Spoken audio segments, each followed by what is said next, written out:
Good evening, everyone. Welcome to the North East Non-League Show, episode 33, Blyth Spartan Special, sponsored by Jade Bell, Her Game 2, and Facebook sponsor DJ Private Hire. Join us tonight. We have Dan. Dan, thank you very much for coming on the show tonight. No worries, thank you for having us. I know it's been having a bit of a laugh there about the signing 10 minutes before the show starts, about to kind of alter things. No pressure on this one, is there? Because I thought that's what they might have done to keep the pressure off the club. But yeah, let's crack on. There's a lot of questions I would personally from myself, looking from the outside in of Blyth and kind of what's gone on the last few months, and it's quite worrying. So hopefully got a few answers for us tonight. But looking back at last season and finishing off as well, the Great Escape, looked down and out, and I must say I thought that was kind of Blyth's chance of possibly then getting relegated. I know they keep hanging on season by season, but last season it looked like it could be down and out. But that 5-0 win at Hereford, secure safety. I mean, what was your overall thoughts on last season and then emotions on that final day? I mean, I think with like 5 games out, admittedly, I had the down. I just, I've kind of stopped paying attention to the other results at other points. And one of the lads sent through this fixture predictor thing, and I did that. And I looked at the other teams and who they were playing, and I realised Kettering had a terrible run-in. And then even though I kept saying we'll get relegated, I filled this out, and I was like, oh, we actually survive on this above Kettering. Going to the last day of the season, I was just quite confident. I knew Hereford had nothing to play for. They weren't staying over. They weren't having a night out in Newcastle. So they're going to make that, 6.5 hour trip up for no reason. What made it even better for us was the fact that I think half of them got told on the Thursday of the new manager they were getting released. So that kind of helped as well. And not the best thing to do for them, but and obviously Spennymoor were chasing playoffs. I can't remember who Farsley were playing. So that was Spennymoor. I can't remember who Kettering were playing. Kidderminster. Sorry, they were playing Kidderminster, who obviously chased the playoffs and got them through there. So I knew they had really tough games, and all we needed to do was get off into a solid start, and we did. We went 1-0 up, and we just never looked back. We just dominated from the off. There was no panic. So I had a good night out that Saturday night, and so yeah, I was hoping things might get off on the right foot this year, but so far it's still early days, I suppose, but it is a bit of a slow start compared to your Darlows, your Spennymoors, that sort of thing. Yeah, definitely. I mean, like you say, the full-time whistle goes, and me obviously watching on my phone, kind of all the North East scores that were coming in, I thought, right, you just stayed up again. Now it's time to really push on and invest and try to you can't just be hanging on every season because that luck is going to run out at some point. I mean, and then not seeing obviously for a few weeks, nothing kind of going on, very quiet. What was your feelings obviously after them? Obviously the season just ends and players rumoured about leaving, possible not signing again next season. I mean, for me, it was just that I got the feeling of relief, obviously, for a couple of days, and I was on a bit of a high from that. Then, I mean, communication between the football club and supporters has been a big problem. Yeah. It's been a big problem for years. When I briefly got involved with the football club at the start of the year, that was one of the things I was trying to encourage to kind of improve on. And obviously, as you've seen this summer, we've had to pressure them just to get basic information out as per usual. Yeah.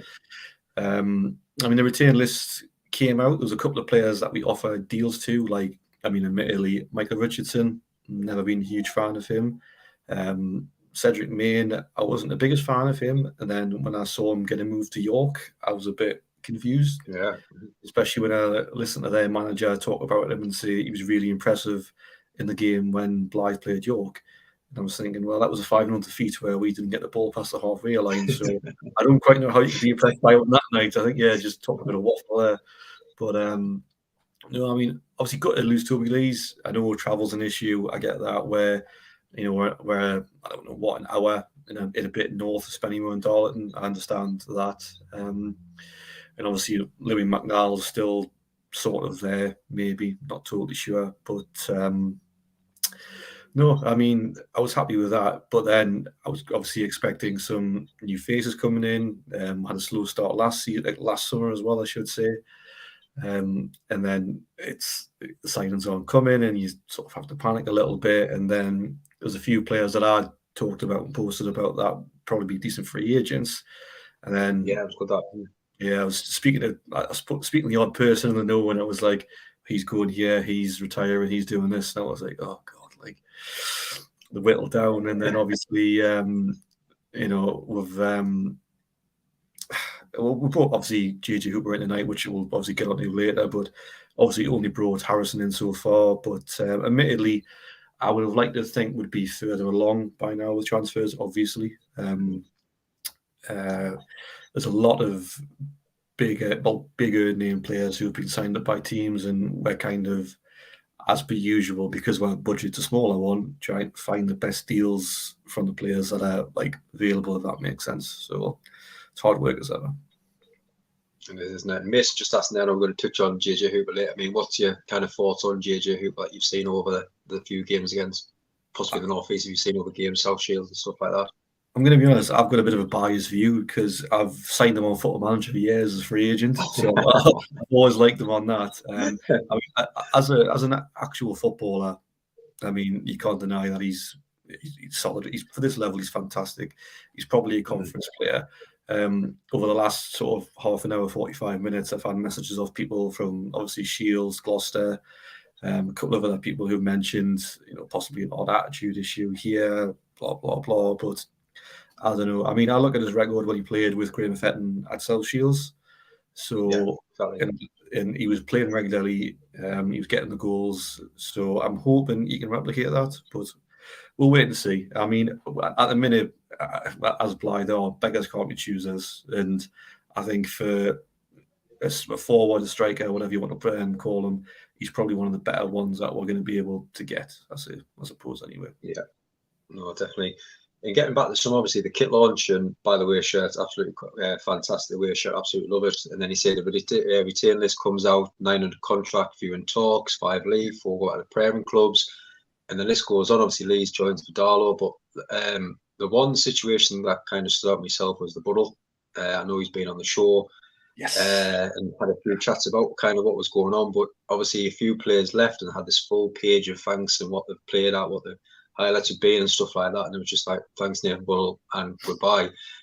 First of all, what was your thoughts on that situation?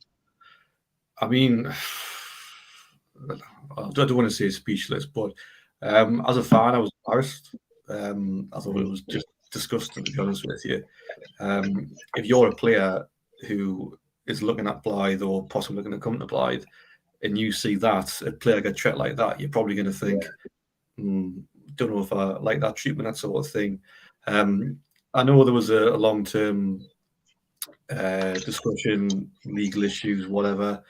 To my knowledge, I don't think the club have acted in a I'm trying to think of the best way to word it here.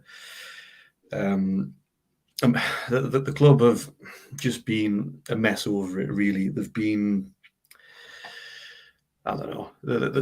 I'm struggling for the words just because it's other than embarrassing. I can't really think of anything else to describe it as. Really, they've just been really, really poor. I'd like to think that the people responsible for that would take a look at themselves and think, how can we avoid this in future and how can we improve on this? But I've seen no, I guess, desire to improve on this. They are just moving past it. And for me, it's no way to treat a player who, on and off, was here for 10 years, who obviously made the FA Cup third round with, were promoted with, were obviously chased that playoff race back in 2018-19. And I was even told a story a little while ago when Alan Armstrong left and a lot of the players were leaving and signing for Darlington. Buddle obviously didn't do that straight away, and Nath rang the club up and says, look, I want to sign, will you offer us something? And he was told, well, I haven't got a manager yet, so we can't offer you anything. And that, when I heard that, I was like, it's totally believable because that's something the football club would do.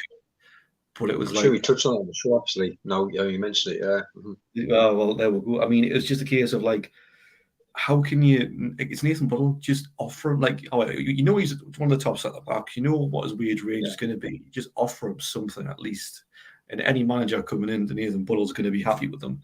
I mean, centre back wise, that year, ironically, it took over a few weeks, months, I should say, to get a settled pair because the centre backs had for the first few months of the season were pretty poor. So probably could have done with them then. But no, I mean, other than embarrassed, I can't really think of much more to say really. As a fan of the club, it was the whole thing's been a disgrace from the start to now. So. Definitely. And moving on kind of over the summer, and before we mention Junior Hoop in a minute, no news for age on players. Friendly game as well. I know a lot of fans were asking, can you just announce a friendly to make sure that someone's actually still alive in the media team? What were you thinking? Obviously, at that point, whenever people asking, there was still nothing coming day after day. Obviously, just a single fixture. You must have been worried at some point. Well, we've got a new media team in this year, and I've had a few chats with the media manager and the sort of new press officer, and they're great, to be honest with you. They're really, really good. The problem, again, is the club's hierarchy.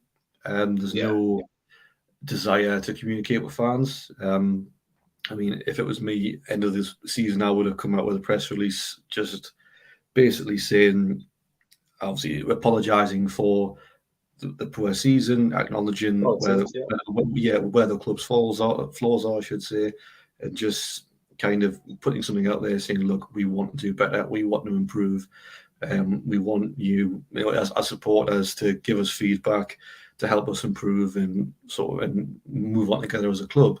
But as per usual, it's a bit like it's 2007, where you can just like have no news for 2 months and then, you know, and then all of a sudden in July, it's like, oh yes, we're alive, we've got a game on Saturday, that sort of thing. So I don't know. I mean, I've tried to give them constructive feedback. I've maybe even been a little bit brutal with them at times, but like, there's only so many times I can recommend things to them and tell them. But I don't know. I think, and it's not just me. There's people within the club who are trying to change things and sort of change attitudes and get them to communicate more and just be a bit more open, and obviously other supporters as well. But at the minute, it just does feel like a bit of a thankless task, in all honesty, at times. Definitely, like you say, that silence goes on for a while, and it's starting to get some news on the website, on social media, and it's just no good news. Obviously, Gary Eastman steps down, Walker joins Redcar, and Eunice leaves to go to Spennymoor. And we can imagine at this point, obviously, you're thinking, right, next season will I be a fan of physio, assistant manager, or even starting in the starting 11? I mean, it must have been kind of worrying, think, right, something is not happening really good here at this point. I mean, yes and no, because I mean, with those, because like Niche, I think it was more of a medical thing with him. I think he's got something going on there, whatever. Andy leaving, don't get us wrong, chat with Andy a few times, really nice bloke, but at the end of the day, it's an assistant manager. It's not the end of the world. I did see some of the comments to him leaving, and there was some serious dummies getting thrown there, and I'm thinking, calm down, lad. It's only the assistant manager. But no, I had a bad feeling that we might be letting Isaac go. For whatever reason, Isaac didn't seem to click with Fence. I mean, when Isaac came in, he was a revelation. He was fantastic. Yeah. And I think he was it was Gary Brown. I think Gary Brown might have recommended him to Fence, apparently. He was one of the best young players in the Northern League. But no, it's frustrating how it's worked out. I think someone had mentioned there was something to do with the shifts or whatever, night shift he was doing or whatever. But again, I don't know how true that was, how accurate that was. But at the same time, Redcar, that's been a good team there. It looks like a really good setup from a distance. So, I've got no issue with them wanting to go back there. That makes sense. They're obviously a very ambitious club. They've got it together. They can communicate. There's obviously a positive feeling around the place. So, no, I totally understand wanting to go back there and not wanting to sort of struggle up Blyth again, if that makes sense. Definitely. A lot of doom and gloom there, but hopefully going to get on some good news as we go through the next couple of questions as well. But again, thank you everyone that's watching so far. We really appreciate your support. What's your thoughts on the Blyth situation at the moment? Get them in as well. If you haven't already, please hit that subscribe. We're closing in on that 1K now. We really need your support, so please hit that button. And getting on to, obviously, the first good news that come over the summer, new assistant manager John Shaw. Good career, building up great knowledge of the North East non-league scene as well. Good relationship with Fenton through South Shield as well. What was your thoughts on that appointment? Well, it was a little bit of a joke with the lads at first, because years ago, when John was playing at the top of his game at Gateshead, one of his mates who was young and just full of rubbish at the time was saying, "Oh, we'll sign John Shaw." So I got to take the piss out of him and say, "Oh, we finally signed John Shaw 10 years later." But I mean, he's got a UEFA license, I think, or he's training for a UEFA license, which that's good. In my obviously you don't get any better than that. So I'll be happy with that as a coach. I saw he was signed on as a player, and admittedly, given his age and and that sort of thing, I'm hoping we don't really see too much of him. It sounds like he can still do a job, if that makes sense. But I'm hoping we bring enough sort of players in to not have to rely on him, or unless it's maybe a senior cup game where we're trying to give a few rotation players a game, a few of the under-19s or whatever. But I hope. And do you think as well, because of the work he's done with the South Shields Academy and obviously with Fenton as well, you might possibly over the next couple of weeks see a few lads that he has worked with throughout that time possibly coming into the club as well? I mean, logically, yes. I mean, there's probably already a few on trial, and I mean, at the moment that he's working with. I know, obviously, Will McGowan was here last year with us on loan. I remember looking at the pictures of like South Shields' first day back in training. I don't think I could see him, and I was a bit like, I don't know, maybe we're in there. But obviously, he's scored a worldie for them last night. So I mean, time will tell me, really. I think there's obviously cash there to spend a little bit. Nothing compared to Darlow spending more, but if the right player from Shields comes up, we might be able to nab them.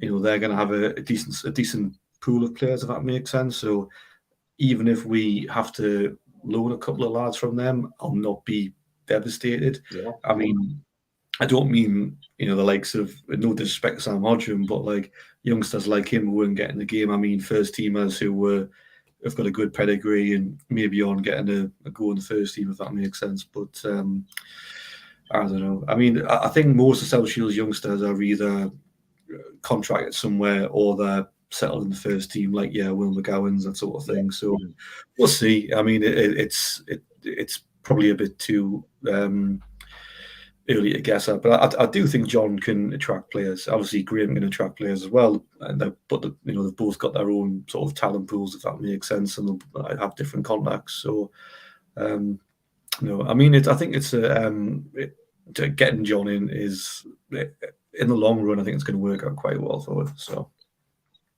Yeah, no, it should be a good appointment. And the first sign as well, Harrison Clark, originally Chester Street United before moving to Livingston, a few loans up there as well, and a Gateshead and Marsk. And what's your thoughts on, obviously, him coming to the area, obviously with a lot of loan moves, but up in Scotland, and it's time for him now to kind of settle down and find that club for him. Do you think that Blyth would be the right club? I mean, I hope so. A bit of a mixed bag reaction-wise, because I was chatting to some of the lads that I know who played football with him as a junior, and some of them weren't so complimentary of him. But I was chatting to my mate who's ex-head of media at Marsk, and he was full of praise for him, which is obviously a lot more recent. So I'd like to think he's developed a lot over the years. I mean, I've seen his loan spells over at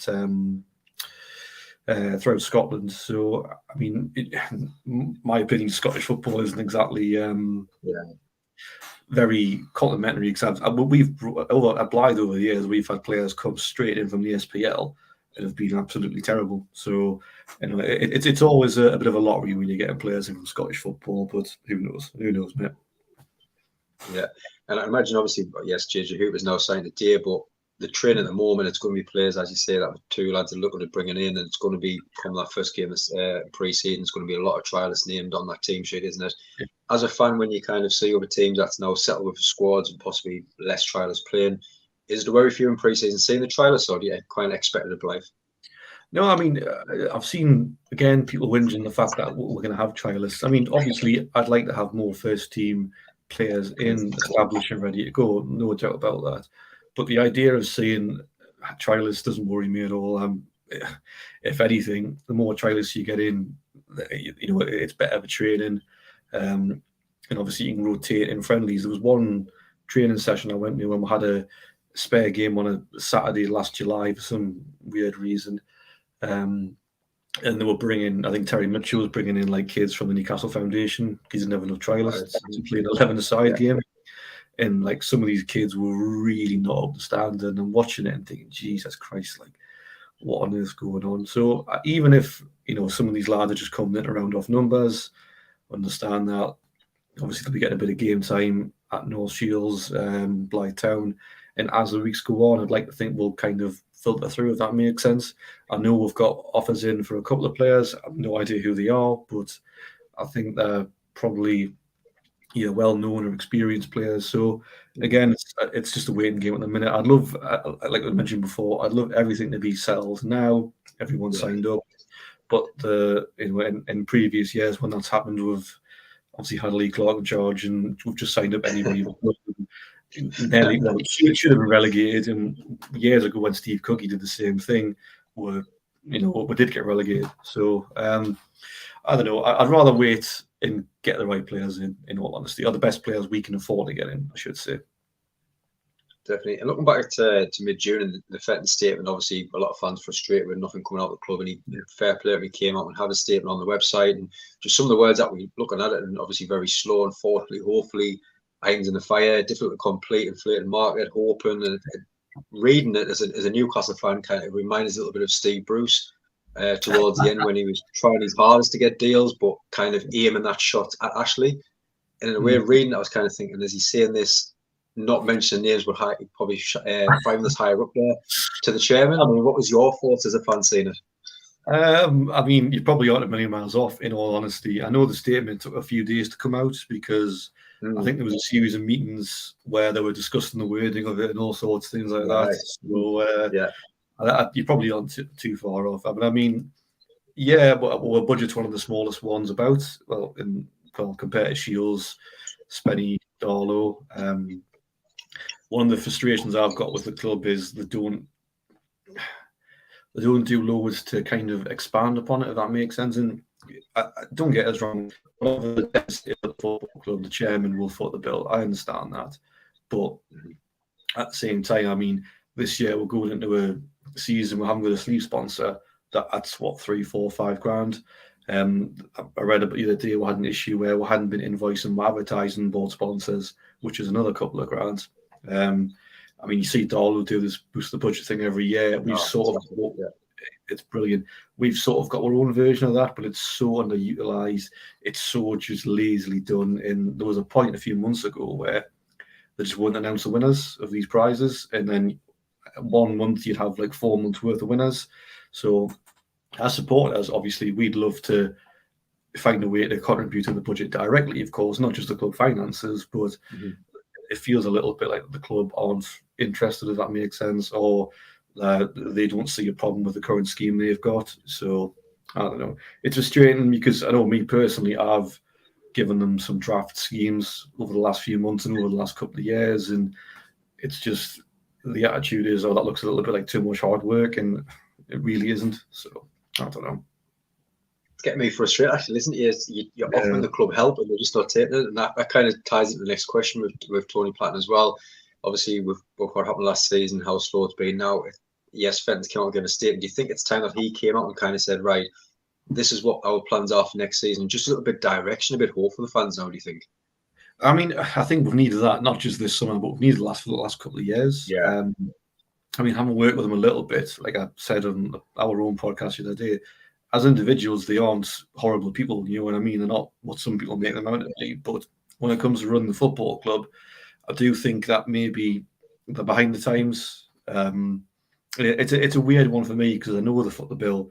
I know on average lose, like it's about 100 grand a year, give or take. I don't know if it was quite bad last year, but if they maybe just listen to feedback, did things a bit differently, they wouldn't be losing 100 grand a year. The chances are they might still be losing some money, but it would be nowhere near that. So, I mean, communication from the top is needed. I mean, I read, listen to things from David Johnson, the CEO at Dollar.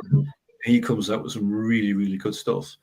Yeah. But, and so does the people at Spenny Moore and even Ken Beattie, even more, but he comes out with some good statements as well. But I don't know. I don't think there's anyone in the boardroom per se, apart from maybe one person who is on the ball when it comes to how supporters are feeling, if that makes sense, and what they want. So I don't know. No, very frustrating.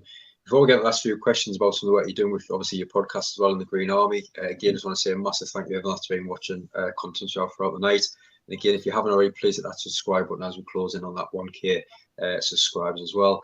And getting back obviously to the work that we just mentioned there with the Green Army, and I know there was a survey about the club. Can you tell us a little bit about that and the results that we got from them? I mean, we first did it in 2020. This was right before we thought we were going to go back to football. And obviously that didn't happen because lockdown 2 kicked in. It gave us some good results about, again, feedback, communication from the club being an issue, that sort of thing. Last year, we surveyed everything from like the club shop to the bar to the kits to the football club itself. And I think the bar, the supporters club, and the club shop, that all performed quite well. The food was trashed, and you've probably seen a few things from Footy Scran this year from our beard van, which it's pies look nice though. The pie man, that's the pies though. Exactly, but that's been a bone of contention. And this year, the results are pretty much the same. People are sick of that communication. Again, the food was actually torn apart even worse this year. In fact, decent story about that. When one of the pies, one of the was it the hot dog and the burger bun got posted. The next day I started getting messages off the Burger Man guy on Facebook, and I was a little bit like he was trying to like word it as if it was a lie, and it was just like someone had gone home and hid hot dog stuff into my burger. And I'm like, no, mate, it's how it like. No, we're not that sad. I'm not going to go to that much effort to just try and embarrass you. You know what I mean? And we didn't name him or anything. We didn't bring him into it. We just says it's the burger van at Blyth. But I don't know. But there's a growing, I suppose, number of supporters who just want a new ownership, a new board, that kind of thing. And I'm not against that. Obviously, it's just. It's difficult because of the financial sort of situation the club's in, and the fact that at the same time, following Blyth for maybe 20 years later this year, seeing teams in the local area and in and around Blyth's league, I've seen some good owners who've come in and spent a bit of money or taken over, and I've also seen some just vultures who've killed the club off or regressed the club within a couple of years. So. I don't know. It's a difficult one to sort of go forward with, if that makes sense. I think in the future, admittedly, I think some form of supporters trust, having a stake in the club to just make sure that like it doesn't fall into the wrong hands is probably the best way forward. Not owning it completely, of course, because the supporters trust, admittedly, because of the size of the club we are, could never fund or support the club at this level. But I don't know. It's a difficult one to kind of sort of work through going forward, admittedly. No, and that kind of ties in nicely to the next question as well. I mean, looking now, obviously, I absolutely love the non-league scene in the North East, and you're seeing now teams lower down the pyramid, obviously because of the pyramid how it's set up now. And don't get me wrong, it's absolutely great for players in the North East and managers as well who want to progress as well. But you even see players now in the Northern League Division 2. I mean, Blue Star.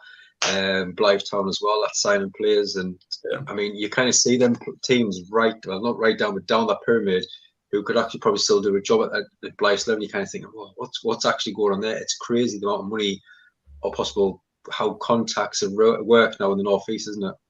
I mean, there's obviously a lot of money going into football. I think it's a bit of a fashionable thing to sort of throw money into a non-league team, if that makes sense. I don't know the guy at Blue Star personally, but everyone's got good things to say about him. I know Blyth Town have got a guy who was coming recently, a Blyth lad as well, who's not long sold his company for a bit of money. So it as well, what we find in this league is you look at League Two now, and you've got what I kind of call your new money teams, like your Salfords, your Harrogates, your Forest Greens, who've come from non-league football with money. And then you've had, obviously, your traditional teams like your Stockport, your Yorks fall down, that makes sense, in their place. Yeah. And then that then kind of raises the level of sort of football in the National League North, and even the Eurostic Premier or the Pitching In Premier, with Macclesfield. So there's really big clubs. There's clubs of money everywhere. In a perfect world, I'd have someone come in, buy Blyth, who had 20, 30 million, who was more than happy to lose £250,000 a year, if that makes sense. But it's not realistic at the moment, unfortunately. Mind you, the profile that Blyth Spartans should have, or perhaps do have, I'd like to think we'd be able to attract, an investor more so than a lot of other teams around here, just because of the club's history, the club's name, that sort of thing. Big name, isn't it? It's a magic name, the Sun. It is. Exactly. Yeah. And I think we don't really use that enough at the moment, if that makes sense. It's just, I mean, touched upon it before, but there's such a negative vibe around the club at the minute. At the minute you hear Blyth Spartans and you don't think famous FA Cup team, all that sort of thing. You just think, oh God, don't they struggle every year? And Twitter's a bit of a mess whenever something gets announced that doesn't get announced, that sort of thing. So I don't know. Going forward, it's I'm usually quite an optimistic person, but I just can't see a lot of reasons right now to be to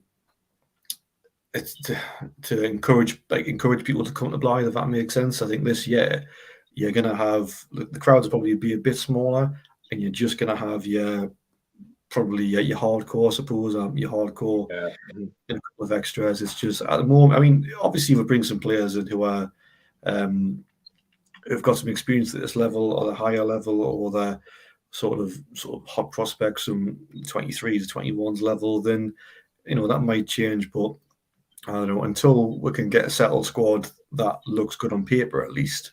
It's I don't know. It's a little bit. Well, we are a hard sell at the moment, unfortunately.